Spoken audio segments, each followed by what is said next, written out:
कैसे हैं आप सभी? आई होप अच्छे होंगे, राइट। चलिए, मैं योगिता प्रजापति यूट्यूब चैनल पे आप सभी को स्वागत करती हूँ और आज मैं आपके लिए लेके एक्सरसाइज 4.2 का क्वेश्चन नंबर फर्स्ट का 5th पार्ट। तो प्लीज ध्यान समझिएगा, गुणनखंड विधि है जो कि इंपॉर्टेंट होती है और हर एग्जाम में आती है, राइट। तो ये स्टार्ट करते हैं। हाँ, स्टार्ट करने के पहले एक बात और कहूंगी, लाइक शेयर करना मत भूलिएगा हर बार की तरह, ओके।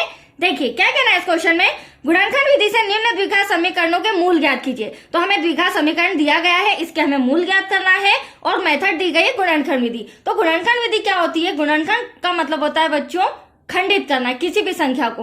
बट हमें गुणनखंड विधि दे रखी तो इसमें हमें हमेशा बीच वाली संख्या को खंडित करना होगा। खंडित करना मतलब दो संख्याएं ऐसी होना जिनको हम प्लस माइनस करें तो 20 आना चाहिए, राइट।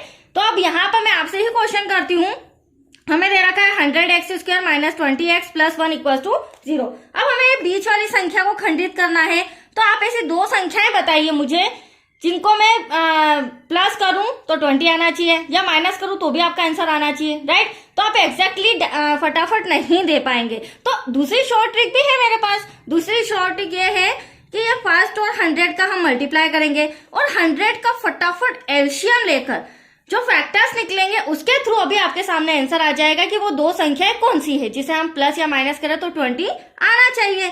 तो देखिए फैक्टर्स लेते हैं। 2 का 10 में 100 में करेंगे 2 5 10, 0 ऐसा का ऐसा, 2 2 4 बच्चों बचा 1, 2 5 10। अब ये 2 से तो जाएगा नहीं, 5 से जाएगा, 5 5 25, 5 1 5। हाँ, हो सकता है कुछ बच्चों को आ भी जाए, बट जिन्हें नहीं आता है वो ध्यान से समझिएगा। 5 2 10, 5 2 10। तो यहाँ पर 10 प्लस 10 कितना हो रहा है? 100।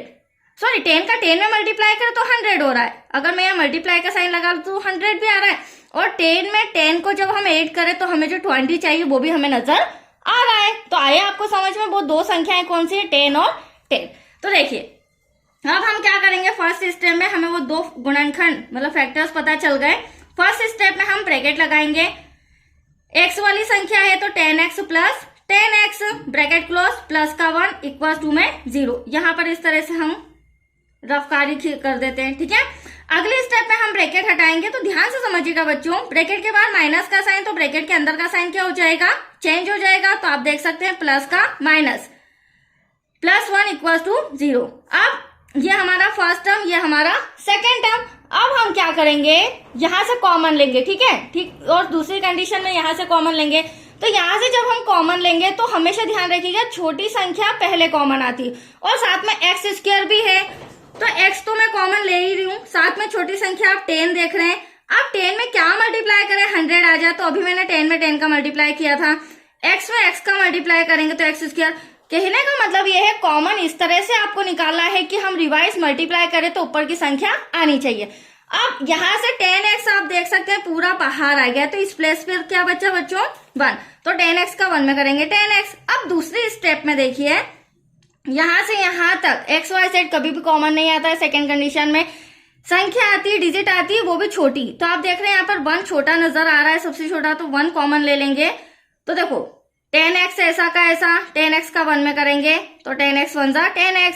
अब यहाँ साइन का ध्यान रखना, प्लस का ऐसा नहीं कि साइन देखा और प्लस लिख दिया, नहीं, साइन भी कॉमन होता है। माइनस में क्या मल्टीप्लाई करें कि प्लस आ जाए? तो माइनस माइनस प्लस, और 1 का 1 में करेंगे तो 1 1 जा 1। Any doubt? मैं पॉइंट टू पॉइंट आपको समझा रही हूँ। अब देखिए ये दोनों ब्रैकेट हमारे सेम आना चाहिए हमेशा। अगर एक जगह माइनस और दूसरी जगह प्लस होगा, इसका मतलब कहीं ना कहीं हमने कॉमन निकालने में मिस्टेक्स की है, ठीक है। तो यहाँ तक क्लियर हुआ। अब ये दोनों ब्रैकेट्स सेम आए हैं तो एक हम कॉमन ले लेते हैं, क्योंकि हमें एटलीस्ट तो मूल ज्ञात करना है, एक्स के दो आंसर निकालना है और ब्रैकेट के बाहर भी हमारा आंसर वही आ रहा है। अब इन दोनों का कंपेयर हम 0 से करेंगे तो 10x माइनस का 1, यहाँ पर हमारे जो दोनों मूल हैं मतलब जो हमारा आंसर है x का वो इक्वल आएगा, क्योंकि आप देख सकते हैं दोनों ब्रैकेट्स हमारे सेम आ रहे हैं। तो यहाँ पर भी 10x माइनस का 1 इक्वल टू 0। अब आप देखिएगा 10x तो ऐसा कैसा, माइनस का 1 उधर जाके क्या हो जाएगा बच्चों? 0 के उधर आके प्लस का हो जाएगा, ठीक वही 10x माइनस का 1 उधर जाके प्लस का। अब हमें तो x चाहिए, इंटू का 10 कहाँ आ जाएगा? डिवाइड में। आपका पहला आंसर आ चुका है, ठीक है। ऐसे यहाँ पर भी क्या हो जाएगा? x ऐसा का ऐसा 1, ऐसा का ऐसा इंटू का 10 कहाँ आ जाएगा? डिवाइड में।